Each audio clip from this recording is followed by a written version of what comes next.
Hi guys, we are back with a terrible voice, but definitely not terrible content because we are bringing you everything that has been topical on the Ghanaian social media scenes, what are Ghanaians talking about, what's happening. We are counting down the topics of the week, and as you always know, our show is proudly sponsored by Cheesy Pizza, the best pizza joint in the whole Ghana. Don't forget to subscribe to our channel because it's very important to us. I don't know what's with me and singing, but yes guys, we are back and it's going to be fun, so make sure you subscribe and we come back shortly. If you get a woman, hold on tight to me and my guys, we take for bike.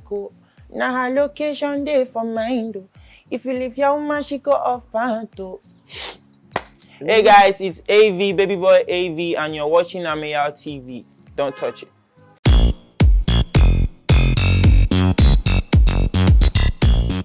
Hi guys, so we are back and we are starting off at number 5. What are Ghanaians saying? They are talking, they have said a lot, and it's about this very issue that we can't wait to see the end result of. The National Cathedral, the museum that is set to celebrate Christianity and Christians and the Christian religion in Ghana. I mean, from the idea announcement to the begging of contributions from Ghanaians to another set donating to Christianity, the National Chief Imam has, on behalf of the Islamic community in Ghana, donated an amount to the trust fund that is, being put together to raise funds to put up the National Cathedral. And yes, Kakatwa, it's a muoju. It's a large sum of money. You couldn't have used this 50,000 Ghana cedis to build Muslim schools. Inject it to my veins.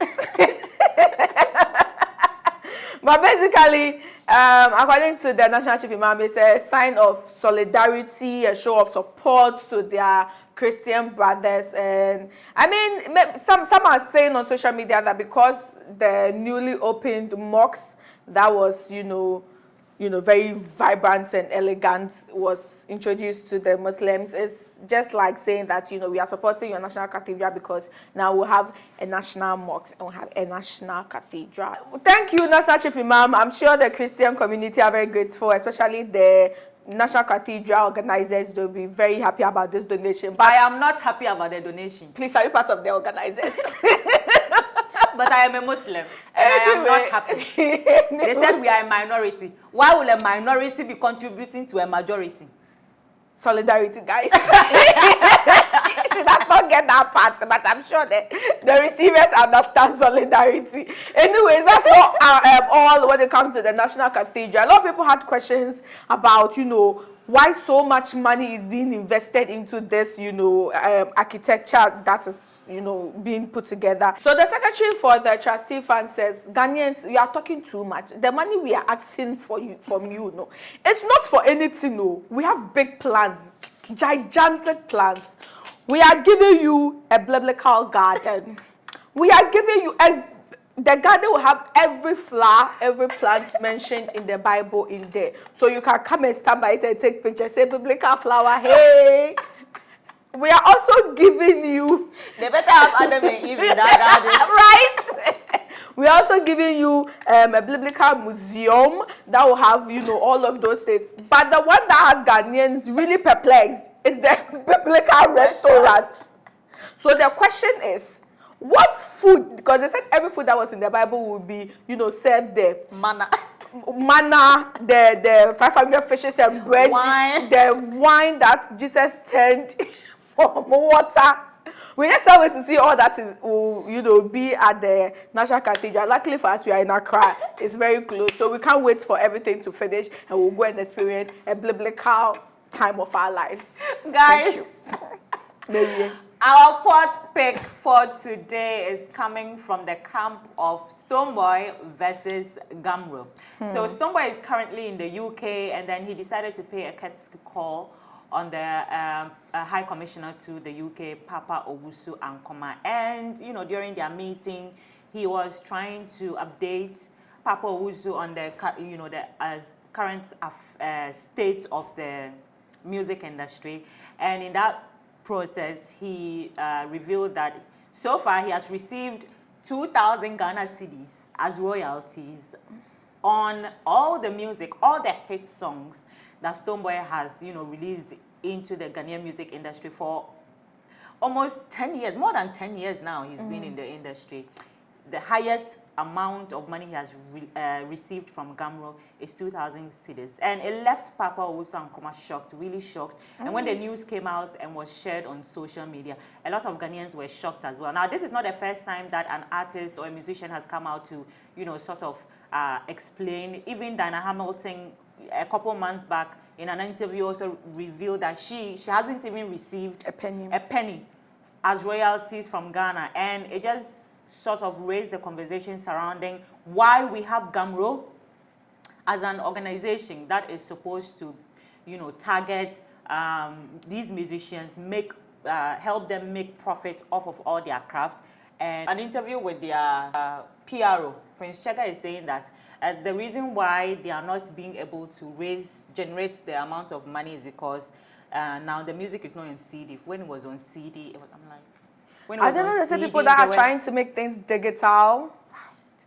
We're in a digital world. So Gumroad, why are you slacking? Don't you have the necessary people? So people are asking, is it leadership?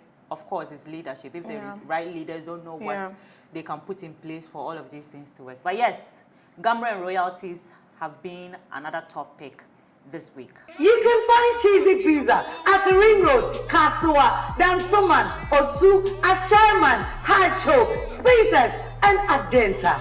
Cheesy Pizza, your way. We're moving on to our third pick for this week, and it's Ghanaians going international, Ghanaians going international. You see what I did there? Yes. You understand. Anyways, this week, news of a Ghanaian artist artwork flying all the way from Earth into space went viral and got a lot of Ghanaians excited. So Amakubuafo's artwork was commissioned as part of a partnership between Jeff Bezos' founded aerospace Blue Origin and the new art program at Uplift Aerospace, which was created by Jill Clark. So out of all the artworks and the artists that they looked through, it was this particular artist's work that they selected to go to space. And it's a very exciting news because Ghanaians doing anything big is always exciting, and we hope that more artists would get more of their artwork being recognized by the world and even outside the world. It's our second pick for today, Queen Farcadi. If you don't know who Queen Farcadi is, she is an unapologetic Ashawo. Let me put it that way. But yes, Queen Farcadi is known to be on social media, Snapchat, for instance. She promotes sex workers, everything, and then unshameful. That's even the word, unashamed. And as part of her business, she also has a bleaching, business where she sells bleaching products, soap, and what else. Quite interesting. She was a guest on DWTV's The 77%, which is sort of a street debate. And she was invited and she revealed that, when I was dark and I was called Enyonyam, right? Enyonyam. People were not paying attention to me. So I decided to bleach my skin. And now that I've bleached my skin and the bleached skin is now Queen Farcadi, I'm getting all the attention that I want. And she also revealed which is not very shocking, that fair ladies, people who have light skin, get the most attention, which is why she did that. And she revealed that sex workers, even with the sex workers in the sex workers terrain, people who are light skin get, if someone is taking 5,000, a darker skin person will get 2,000. And yeah, very racist lifestyle. Why won't girls be doing glow and bleaching everywhere? But yes, sadly enough, that is the kind of situation we are in, and Queen Farcadi came out to say it unshamefully, like I just said. Anyways, guys, what to see, we're coming to the end of this week's show, but we still have our exciting segments coming up, and our number one pick for this week is a rather sad story. Very sad. mean, I hardly get emotional about life stories, but this one really got to me because it's a young lady, that girl, you know, she came into the scene with this Afro dancehall vibe, and a lot of people were comparing her sound to the sound of Stone Boy and all of that, and being a young chap. A lot of people had high hopes for her, but very few people knew the backstory to her struggle. So in a recent interview with Delay, she spoke about how she struggled after moving to Accra with her family, losing her mom some years after moving in, that leading her to making friends that didn't really help her life, you know, that led her to taking bad decisions such as getting into drugs, and most sadly is the fact that an older person that she trusted, you know, sort of sold her off to men without her knowledge and ended up being raped when she was still a virgin. She spoke about how all of these things took a toll on her and how it led her to doing some very serious, you know, drugs that would Not your usual weed yeah, you know. things that are close to the unthinkable. Yeah. But thankfully, she says she goes through depression and all of that, but she's taking care of herself now. Delay advised her to go for rehabilitation, to, you know, go for, you know, prayers, and to also have some medical checkups to see if everything is okay with her after her rape incident many years ago. But her story has resonated with a lot of Ghanaians, and a lot of Ghanaians were talking about it. So please, if you don't know that girl, go on YouTube, search for her, stream her music, let her make legit money so that she stays away from bad things. I mean, that's not going to change it, but maybe that's the best support we can give her as at now. So guys, yeah. That's been all for topics. We have our segments coming up, like I said. You don't want to miss it. But if you miss anything, please always come back to our channel, subscribe, turn on the notification, turn on the bell so that you always get alarmed. Kring, kring, kring. And also, follow us on social media, Ameyaw TV, Facebook, Instagram, and Twitter. Yes, and www.ameyawdebra.com, the only website in Ghana that gives you the most authentic and original entertainment and celebrity lifestyle content. Yes, not Facebook stories. Is that shit for me? We'll see you next week, guys. We love you. Mwah!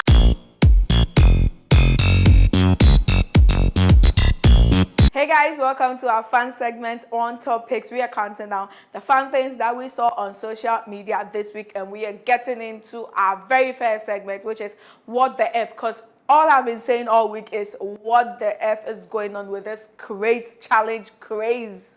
From Ghana to Nigeria to everywhere. Obviously, it started in the US with one video being posted and it's going viral, and celebrities joining, and then the whole thing getting out of hand to the extent that someone had to lose their life by falling off the crate and crashing their head. I mean, what the earth? There is nothing fun, exciting about seeing people fall down crates and hurting themselves, their ribs and all of that, just for likes and views on social media. Guys, we can do better. What the F? Make it stop, literally. We're moving on to our next segment, and it's Hot Picks of the Week. And this time, we are going in for the gents, and Ken Promise is giving it to us nice, hot, survey, everything, some, you know, by the waves, at the beach. It's clean, it's crisp. It was his birthday earlier this week. Happy belated birthday, Ken. But he looks really hot with his Santo and his, you know, trademark big boots for this pick. So we're definitely crashing on the picture. We're definitely crashing on him, and that's why he's a hot pick of the week. Guys, all too soon we are ending, but we can't leave you without, you know what, a throwback. We throw it all the way back to when they were on the moon before they became the stars, and these people were literally on the moon. It's the three stubborn boys on Twitter: Kim Promise, Kiddy, and Joey B. I mean, these photos shows that it's a legit thing, and never give up on your dreams, because if someone told me Kim Promise will look like this and look like he looks now, I wouldn't believe it. But God is still in the miracle working business, and I am saying hallelujah to all the goodness he's giving these artists, because their presence is definitely a testimony of their past. That has been all for our segments this week. Make sure to catch us next week right here, Ameyaw TV, YouTube, and subscribe while you are at it. Peace out!